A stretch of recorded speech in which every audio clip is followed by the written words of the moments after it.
Arya Manggada Seri 3. Sang Penerus. Cerita, Esa Mintarja. Audiobook, novel silat. Bab 8. Putut Sempada menarik nafas dalam-dalam. Sambil mengangguk-angguk ia berkata, memang mungkin. Tetapi kita tidak dapat mencurigai Panembahan seperti itu. Aku sama sekali tidak mencurigai Panembahan. Tetapi apakah artinya jantung segar yang harus disiapkan jika pusaka-pusaka itu dapat kita kuasai? Bertanya Kiai Windukusuma. Panembahan mengetahui bahwa pusaka yang disimpan oleh Kiai Gumrah itu, salah satu di antaranya adalah Kiai Simarngu. Selain itu masih ada Songsong yang diberi nama Simariwut. Nah, apakah tidak mungkin bahwa nama yang memang mempunyai arti harimau itu ada hubungannya dengan harimau jadi-jadian yang ada di rumah Kiai Gumrah? Ternyata aku menjadi ragu-ragu. Antara percaya dan tidak. Aku masih mencoba untuk menolak anggapan bahwa ada hubungan antara pusaka-pusaka itu dengan harimau yang ada di rumah itu. Tetapi setiap kali aku teringat tentang pusaka-pusaka itu, nama yang diberikan kepada pusaka-pusaka itu, dan perintah Panembahan untuk menyediakan jantung manusia segar yang harus dikorbankan sebagai makanan pusaka yang bernama Simarngu itu. Putut Sempada menarik nafas panjang. Katanya, kita sama-sama ragu. Tetapi baiklah kita kesampingkan keraguan-raguan itu. Kiai Windukusuma mengangguk-angguk. Katanya, iya. Apapun alasan Panembahan, kita harus mendapatkan pusaka-pusaka itu. Kemudian jantung manusia yang segar dan korban bagi pusaka yang disebut Kiai Simarngu. Semuanya itu harus secepatnya kita lakukan, berkata Putut Sempada. Karena menurut Panembahan, jika pada purnama bulan dengan korban itu belum diberikan bagi Kiai Simarngu, maka tuahnya akan hilang sama sekali. Kiai Windukusuma menarik nafas dalam-dalam. Katanya, iya.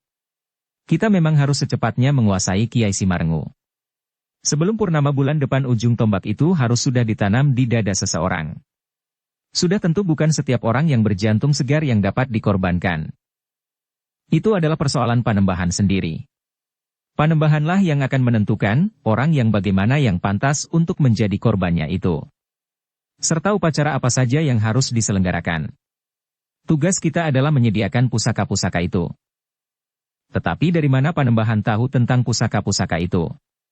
Dari mana pula ia mengetahui bahwa jika sampai purnama bulan depan pusaka-pusaka itu belum dimandikan dan disediakan korban jantung manusia yang segar tuahnya akan hilang untuk selama-lamanya? Pertanyaan itu meluncur dari bibir Kiai Windukusuma tanpa disadarinya.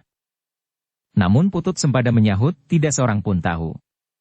Tidak pula ada yang tahu bahwa tiba-tiba saja Panembahan dengan mata hatinya sendiri, bahwa di rumah itu tersimpan pusaka-pusaka yang dicarinya untuk waktu yang lama. Kiai Windukusuma mengangguk-angguk. Memang banyak hal yang tidak mereka ketahui tentang Panembahan. Tentang ketajaman penglihatan batinnya serta kepekaan pangraitanya. Karena itu, betapa tingginya ilmu Kiai Windukusuma, namun ia tidak dapat melepaskan diri dari pengaruh orang yang disebutnya Panembahan. Dalam pada itu, ternyata semua pembicaraan itu terdengar oleh Kundala. Seorang yang hatinya sedang diombang-ambingkan oleh kebingungannya. Kundala seakan-akan sedang berdiri di ambang pintu. Terdapat dua tarikan yang sangat kuat menghisapnya keluar dan ke dalam.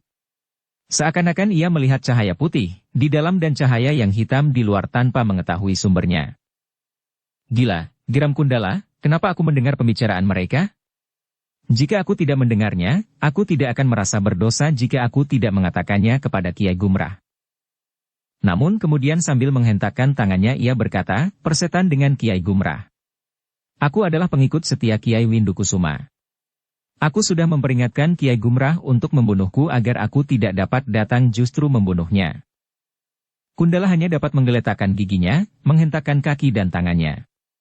Namun ia tidak dapat melepaskan diri dari tarikan yang seakan-akan sama kuatnya. Ia merasa berkewajiban untuk tetap setia kepada Kiai Windukusuma.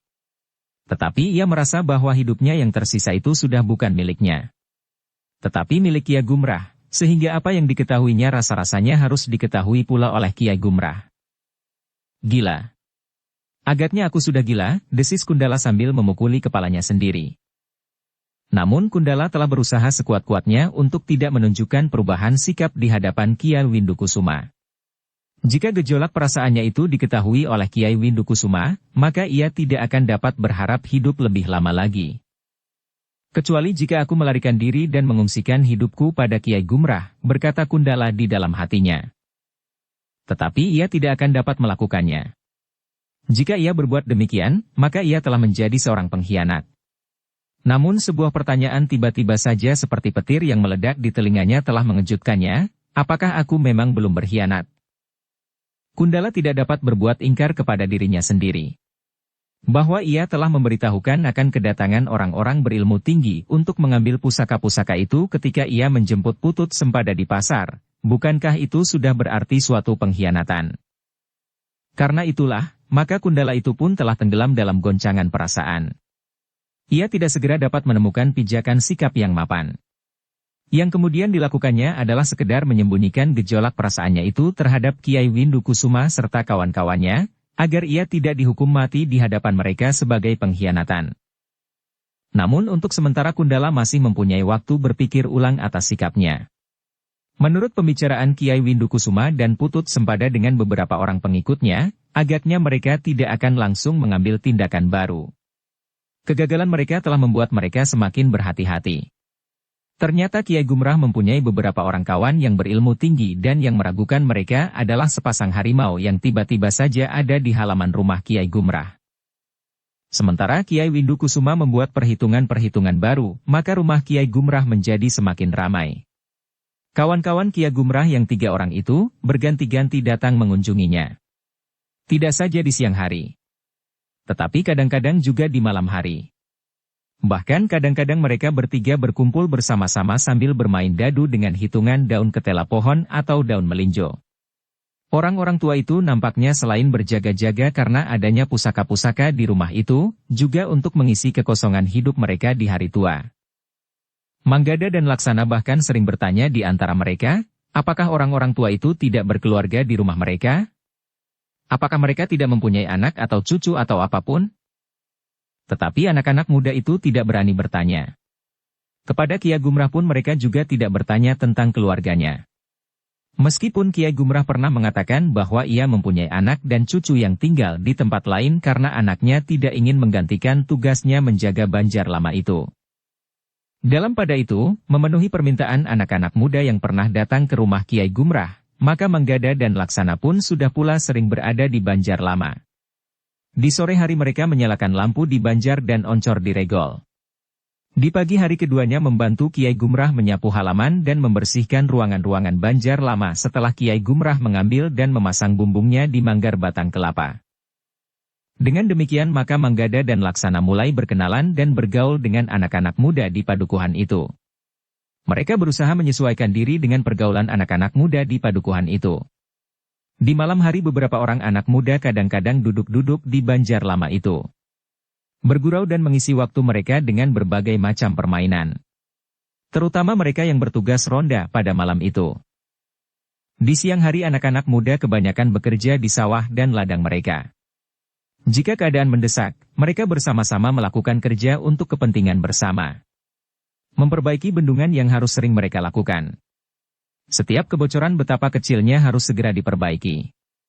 Jika kebocoran itu menjadi semakin besar, maka mereka akan mengalami kesulitan, apalagi di musim hujan. Banjir dapat datang setiap saat. Selain bendungan, maka parit-parit pun banyak menuntut pemeliharaan. Meskipun Kiai Gumrah tidak mempunyai sawah, selain kebunnya yang banyak ditanami pohon kelapa sebagai gantungan hidupnya, namun Kiai Gumrah sendiri juga sering ikut dalam kerja bersama-sama memperbaiki bendungan, parit dan pemeliharaan jalur-jalur air yang menusuk membelah tanah persawahan. Kehadiran Manggada dan Laksana memang memberikan kesempatan Kiai Gumrah untuk lebih banyak berada di rumahnya, karena kedua orang anak muda itu dapat mewakilinya. Meskipun demikian Kiai Gumrah selalu mengingatkan Manggada dan Laksana agar mereka berhati-hati. Orang-orang yang berniat jahat itu mengenal kalian sebagai cucu-cucuku, berkata Kiai Gumrah, karena itu, mereka akan dapat berbuat jahat terhadap kalian. Tetapi setiap kali, kami berada di antara orang banyak, Kiai, jawab Manggada, aku kira, mereka juga memperhitungkan hal itu. Tetapi tentu ada saatnya kalian hanya berdua. Mungkin saat kalian membersihkan Banjar atau menyalakan lampu atau pada saat-saat lain. Karena itu dalam keadaan terpaksa, jangan segan-segan membunyikan isyarat. Baik, Kiai. Jawab Manggada. Demikianlah maka hari dan hari pun lewat. Ternyata masih belum ada tanda-tanda bahwa orang-orang yang menginginkan pusaka-pusaka itu kembali. Meskipun demikian, namun kawan-kawan Kiai Gumrah masih saja sering datang ke rumah Ki Gumrah. Kadang-kadang sendiri, berdua atau bahkan bertiga bersama-sama. Setelah sekian hari berlalu, teka-teki tentang 2 ekor harimau itu pun masih tetap belum terpecahkan. Sejak peristiwa itu, maka tidak pernah nampak seekor harimau pun di halaman rumah itu. Atau bahkan di padukuhan itu. Jejaknya pun tidak pernah dilihat orang di padukuhan. Namun setelah agak lama keadaan menjadi tenang, maka tiba-tiba Manggada dan Laksana telah melihat seekor elang yang terbang melayang-layang di atas rumah Kiai Gumrah. Karena itu, maka ia pun segera berlindung di bawah rimbunnya pepohonan. Sementara itu, Kiai Gumrah agaknya juga melihat burung elang itu. Ia memberitahukan hal itu kepada Manggada dan Laksana dari kebun kelapanya. Hati-hatilah, berkata Kiai Gumrah, elang itu nampak lagi di langit. Iya, Kiai, jawab Manggada. Namun Kiai Gumrah sendiri sama sekali tidak berusaha untuk berlindung dari pengamatan burung elang itu. Ia masih saja memanjat sebatang pohon kelapa. Tetapi tidak untuk memasang bumbung legen. Kiai Gumrah memanjat sebatang pohon kelapa yang dibiarkannya berbuah untuk mengambil buahnya. Dalam pada itu, dari balik rimbunnya dedaunan, Manggada dan Laksana berusaha untuk dapat melihat apa yang dilakukan elang itu. Seperti yang pernah dilakukan beberapa saat yang lampau, maka elang itu berputar-putar beberapa kali di atas rumah Kiai Gumrah, menukik dan kembali naik ke ketinggian. Namun beberapa saat kemudian, maka elang itu pun telah terbang menjauh, sehingga akhirnya hilang di langit. Ketika Kiai Gumrah kemudian turun dari pohon kelapa, Manggada dan Laksana pun telah mendekatinya. Kedua anak muda itu ikut memungut beberapa butir kelapa yang dipetik oleh Kiai Gumrah dari batangnya itu. Elang itu berputar-putar, Kiai, desis Laksana.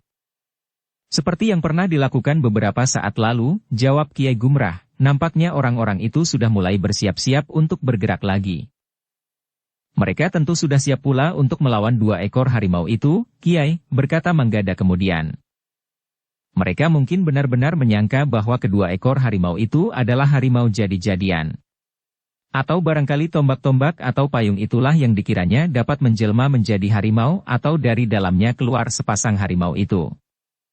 Apapun yang mereka katakan, tetapi nampaknya harimau itu telah membantu kita. Atau tanpa niat membantu kita, tetapi harimau-harimau itu adalah musuh bebuyutan dari orang-orang yang datang itu sehingga harimau-harimau itu menyerang mereka, sahut Manggada kemudian. Apapun yang akan terjadi, kita harus meningkatkan kewaspadaan kita. Kita berhadapan dengan orang yang berilmu sangat tinggi meskipun mereka kurang memperhitungkan penalaran kita, berkata Manggada kemudian. Maksudmu, bertanya Kiai Gumrah.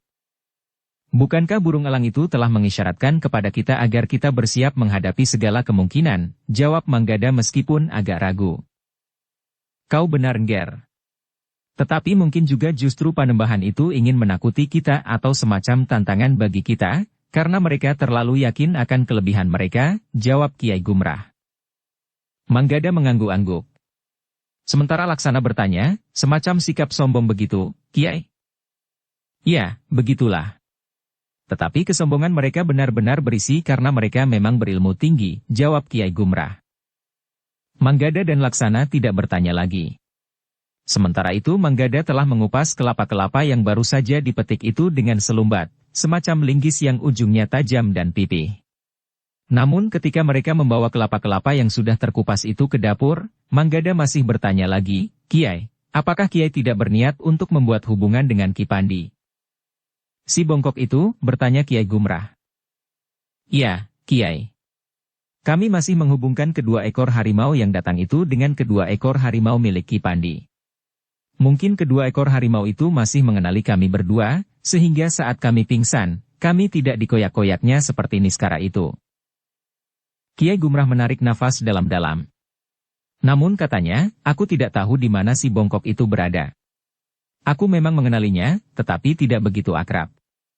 Meskipun demikian, jika kami bertemu, maka aku akan menjajaki hatinya, apakah ia merasa bersangkut paut dalam persoalan ini, Atau karena si bongkok itu sekedar ingin menyelamatkan kalian berdua dari tangan Niskara meskipun akibatnya juga menyelamatkan pusaka-pusaka itu? Manggada dan Laksana hanya mengangguk-angguk saja.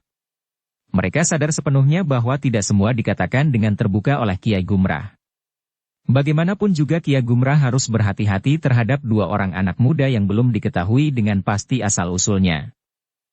Demikianlah, maka ketiga orang itu pun menjadi sibuk memecah dan mencukil kelapa.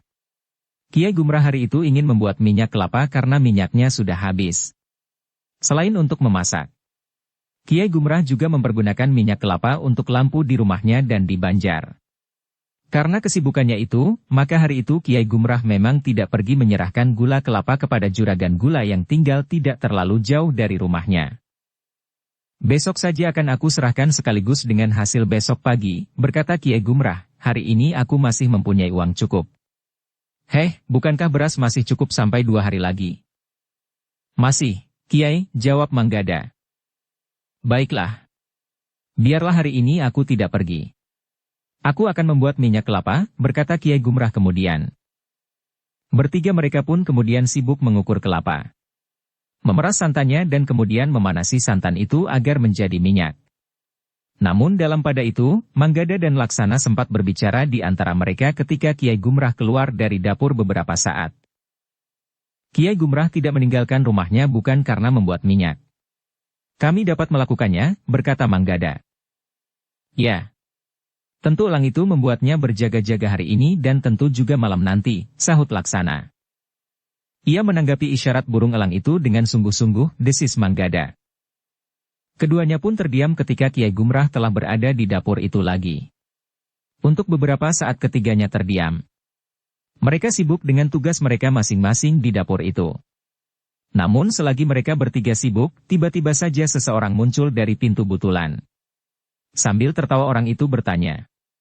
Heh, Kiai Gumrah. Apa yang kau kerjakan hari ini? Kenapa kau tidak menyerahkan gula?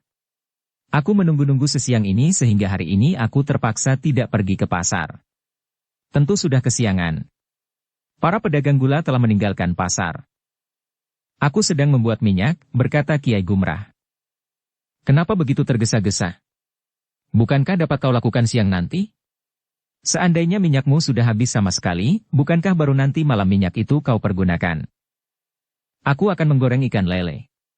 Sebentar lagi aku akan turun ke Belumbang, berkata Kiai Gumrah. Juragan gula yang datang itu ternyata malahan berjongkok di samping Kiai Gumrah yang menunggu santannya yang mendidih. Katanya, pekerjaan yang menjemukan. Kau harus mengaduk santan itu terus-menerus. Kiai Gumrah itu mengangguk. Katanya, aku sudah terbiasa melakukannya, lalu tiba-tiba katanya kepada Manggada dan Laksana, ambil kayu bakar lagi, anak-anak.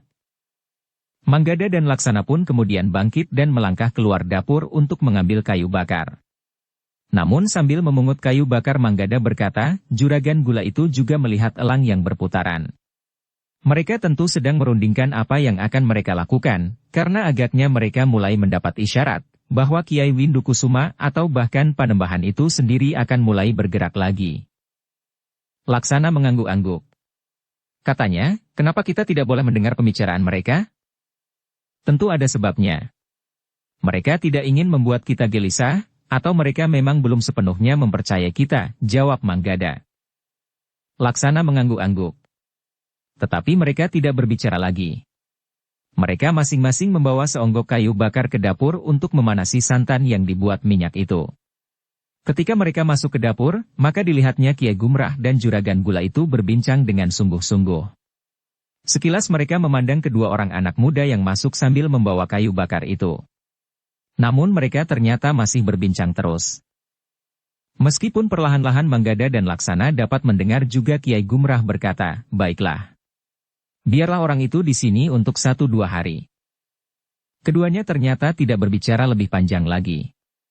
Juragan gula itu pun bangkit berdiri sambil berkata kepada Manggada dan Laksana, Nger. Kami memang tidak akan merahasiakan lagi kegelisahan kami. Kalian lihat burung elang itu terbang berputar-putar lagi. Kalian tentu juga dapat menduga maksudnya. Ya Kiai, jawab Manggada dan Laksana hampir berbareng. Nah, karena itu, maka salah seorang dari antara kami bertiga akan tinggal di rumah ini. kita memang harus berjaga-jaga. Jika kita masih saja sekedar bermain-main, sementara lawan kita mulai bersungguh-sungguh, maka kita akan dapat terjebak dalam kesulitan yang parah. Manggada dan Laksana mengangguk-angguk kecil. Sementara Juragan Gula itu berkata, "Sudahlah, aku minta diri. Malam nanti di rumah ini akan bertambah penghuninya meskipun sebelumnya juga hampir selalu berada di rumah ini." Demikian Juragan Gula itu pergi, maka Kiai Gumrah pun berkata kepada Manggada dan Laksana dengan nada dalam, "Aku tidak dapat berpura-pura lagi, Ngger. Aku dan saudara-saudaraku itu memang menjadi gelisah. Kami benar-benar harus mempertahankan pusaka-pusaka itu. Tetapi jangan bertanya lebih dahulu, apakah aku berbohong atau tidak tentang pusaka-pusaka itu. Yang penting, pusaka-pusaka itu tidak boleh berpindah ke tangan orang lain." Manggada dan Laksana mengangguk-angguk pula. Namun tiba-tiba saja Laksana bertanya, "Tetapi apakah benar tidak boleh ada pihak lain yang ikut melindungi pusaka-pusaka itu, Kek? Misalnya prajurit Pajang atau setidak-tidaknya orang-orang padukuhan ini?" "Alasanku seperti yang pernah aku katakan, Ger. Aku tidak berpura-pura. Kau tentu tahu, jika aku melibatkan orang-orang padukuhan untuk melawan orang-orang berilmu tinggi itu, apakah tidak sama artinya aku menabur maut di padukuhan ini?" Manggada dan Laksana masih saja mengangguk-angguk. Mereka mengerti bahwa akibatnya memang akan menjadi sangat parah. Sementara itu, Kiai Gumrah juga tidak dapat menyerahkan pusaka-pusaka itu kepada prajurit Pajang. "Sudahlah. Apapun yang terjadi, kita akan mempertahankan pusaka-pusaka itu dengan kekuatan dan kemampuan kita sendiri," berkata Kiai Gumrah. Lalu katanya pula, "Tetapi sebaiknya malam nanti kau tidak terlalu lama berada di Banjar. Sebaiknya setelah beberapa saat berkumpul dengan anak-anak muda jika mereka datang ke Banjar, kalian harus segera pulang. Kalian dapat memberi alasan apa saja. Mungkin ada pekerjaan yang harus kalian lakukan, atau salah seorang dari kalian mengatakan bahwa badan kalian sedang tidak enak atau apapun. Elang yang berputar-putar itu membuat aku menjadi gelisah. Apalagi orang-orang itu tentu sudah mengenal kalian pula." "Baik Kiai," jawab Manggada, "kami tidak akan terlalu lama berada di Banjar malam nanti." Tetapi sebelum matahari turun di sisi barat belahan langit, Ki Gumrah yang sedang sibuk menuang minyaknya ke dalam guci, terkejut mendengar suara orang memanggilnya sambil mengetuk pintu depan rumahnya. Karena Kiai Gumrah tidak segera menjawab, maka ketukan pintu dan suara yang memanggil namanya itu menjadi semakin keras. Tetapi suara itu terdengar akrab sekali. Manggada dan Laksana yang sedang membantunya menuang minyak itu termangu-mangu. Sementara Kiai Gumrah berkata, "Lihat, siapa yang datang. Tetapi berhati-hatilah. Pergilah kalian berdua." Manggada dan Laksana pun telah pergi ke pintu depan rumahnya. Pintu itu tidak diselarak. Karena itu, maka Manggada pun telah membuka perlahan-lahan, sementara Laksana tetap berhati-hati karena hal-hal yang tidak terduga akan dapat terjadi. Ketika pintu itu terbuka, maka kedua anak muda itu terkejut. Yang berdiri di muka pintu ternyata tidak hanya seorang saja, tetapi 3 orang. Seorang laki-laki, seorang perempuan dan seorang gadis yang sedang tumbuh dewasa. Ternyata bukan saja Manggada dan Laksana yang terkejut. Tetapi ketiga orang yang berdiri di muka pintu itu pun terkejut. Dengan kerut di keningnya, laki-laki yang berdiri di depan pintu itu bertanya, "Bukankah ini rumah Kiai Gumrah?" Manggada termangu-mangu sejenak. Namun kemudian jawab, "Ya Paman. Rumah ini rumah Kiai Gumrah." "Apakah Kiai Gumrah ada?" bertanya orang itu. "Ada. Kakek sedang menuang minyak." "Biarlah aku memanggilnya," sahut Manggada. "Tetapi siapakah kalian berdua?" bertanya orang itu. "Kami cucunya, Paman," jawab Manggada. "Cucunya? Heh, kalian anak siapa?" bertanya perempuan yang berdiri termangu-mangu. Manggada dan Laksana memang menjadi bingung. Mereka tidak tahu bagaimana harus menjawab pertanyaan itu. Namun selagi keduanya berdiri termangu-mangu, maka terdengar suara Kiai Gumrah. "Heh, ternyata kalian yang datang. Marilah, masuklah." Ketiga orang itu pun kemudian melangkah masuk ke ruang dalam. Dengan wajah yang cerah Kiai Gumrah berkata, "Marilah. Sudah lama kalian tidak datang melihat rumah ini." "Kami memang sedang sibuk Ayah," jawab laki-laki itu, "daerah kami baru saja terserang banjir. Hujan yang tidak berkeputusan telah membuat kali Panjer meluap. Untunglah bahwa rumah kami tidak hanyut. Syukurlah, Kiai Gumrah mengangguk-angguk, marilah, duduklah. Kiai Gumrah pun kemudian melangkah mendekati gadis yang sedang tumbuh dewasa itu, kau sudah besar sekarang enduk. Sudah berapa tahun kau tidak ikut datang kemari? Ketika ayah dan ibumu beberapa waktu yang lalu datang kemari, kau tidak ikut bersama mereka. Ayah dan ibu tidak memperbolehkan aku ikut kakek. Jawab gadis itu. Kenapa? Bertanya Kiai Gumrah. Ia tidak mengusir kedua orang anak itu?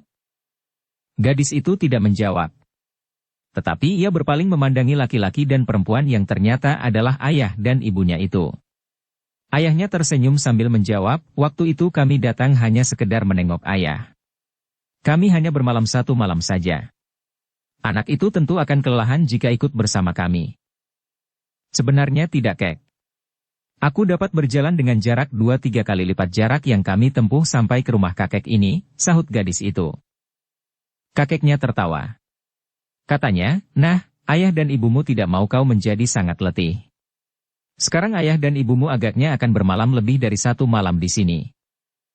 Anak itu pula lah yang memaksa kami untuk datang kemari, ayah, berkata ibunya. Bukan. Bukan aku, Kek, sahut gadis itu, ayah dan ibu memang ingin menengok kakek. Kiai Gumrah tertawa berkepanjangan. Katanya kemudian, duduklah. Duduklah. Mereka bertiga pun kemudian duduk di amben yang cukup besar di ruang dalam, sementara Manggada dan Laksana masih berdiri termangu-mangu. Baru sejenak kemudian ayah gadis itu bertanya. Ayah, siapakah kedua orang anak muda ini? Mereka mengatakan bahwa mereka adalah cucu ayah. Sepengetahuanku cucu ayah hanya seorang saja. Winnie ini. Kiai Gumrah tertawa. Katanya, keduanya memang cucuku meskipun ayah dan ibunya kedua-duanya bukan anakku. Maksud ayah, bertanya anaknya. Mereka telah tersesat ke rumah ini dalam perjalanannya ke Pajang. Ternyata keduanya kerasan tinggal di sini. Sehingga mereka telah aku anggap sebagai cucuku sendiri. Kiai Gumrah berhenti sejenak, lalu katanya kepada Manggada dan Laksana, nah, sekarang kau sempat berkenalan dengan anakku. Bukankah aku pernah mengatakan bahwa aku mempunyai seorang anak tetapi sudah lama sekali pergi meninggalkan rumah ini? Sekarang ia datang bersama seluruh keluarganya karena anaknya memang hanya seorang yang dinamainya Winnie. Anak dan menantu Kiai Gumrah itu tertawa. Tetapi Winnie menundukkan kepalanya. Sementara Manggada dan Laksana mengangguk hormat. Dengan nada rendah Manggada berkata, kami mohon maaf Paman. Kami berdua belum mengenal Paman sebelumnya. Namanya Prawara. Panggil saja Paman Prawara. Potong Kiai Gumrah sambil tertawa. Jika kalian kemudian dianggap cucu ayahku dan kau juga menganggap ayahku sebagai kakekmu, maka kita sudah menjadi keluarga. Namun Prawara itu pun kemudian bertanya, ayah, jika demikian sebaiknya siapakah yang lebih dituakan? Winnie atau kedua anak muda ini? Biarlah Manggada dan Laksana dianggap lebih tua. Umurnya memang lebih tua dari Winnie, jawab Kiai Gumrah. Lalu katanya kepada Winnie, enduk, panggil keduanya dengan sebutan, Kakang, karena kau dianggap sebagai cucuku yang lebih muda dari mereka. Seleret Winnie memandang Manggada dan Laksana. Namun ia pun kemudian menundukkan kepalanya pula. Ketika Kiai Gumrah kemudian juga duduk di amben itu, ia pun berkata, marilah, duduk pulalah di sini. Manggada dan Laksana menjadi ragu-ragu. Di luar sadarnya Manggada berkata, kami akan ke dapur Kiai. Duduk sajalah dahulu. Biarlah nanti saja kita membuat minuman bagi tamu-tamu kita, jawab Kiai Gumrah. Tidak usah Nger, berkata Nyi Prawara. Biarlah, nanti aku dan Winnie membuatnya sendiri. Manggada dan Laksana tidak membantah lagi. Mereka duduk di amben yang besar itu pula bersama ketiga orang tamu yang baru datang itu. Kiai Gumrah pun kemudian telah mempertanyakan keselamatan mereka.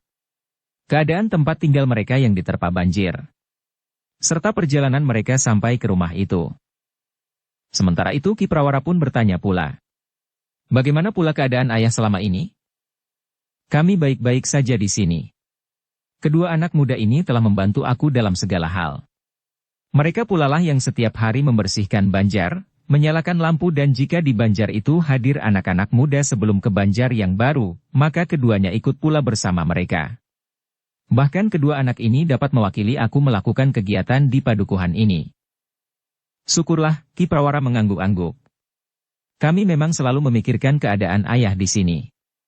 Bahwa ayah tidak bersedia tinggal bersama kami, membuat kami kadang-kadang gelisah sebagaimana sejak 2 pekan terakhir. Akhirnya kami memaksa diri untuk datang betapapun sibuknya kami mengerjakan sawah dan ladang di musim seperti ini. Kiai Gumrah tertawa. Katanya, aku sudah menduga bahwa kalian akan datang. Dalam kegelisahan seperti ini, kedatangan kalian dapat sedikit memberikan ketenangan kepada kami. Ki Prawara mengerutkan keningnya. Di luar sadarnya, dipandanginya Manggada dan Laksana. Namun Kiai Gumrah yang tanggap itu pun berkata, keduanya telah mengetahui segala-galanya tentang pusaka-pusaka itu. Setidak-tidaknya sebagian besar dari persoalan yang sedang aku hadapi. Ki Prawara pun menarik nafas dalam-dalam. Dengan nada dalam ia berkata, kami datang sesuai dengan pesan ayah. Kiai Gumrah mengangguk-angguk. Katanya dengan nada rendah kepada Manggada dan Laksana. Aku telah memberikan kesan kepada anakku. Ia memang anakku. Bukan dongeng sebagaimana pernah kalian dengar dan kepura-puraan yang pernah kalian lihat terjadi di rumah ini.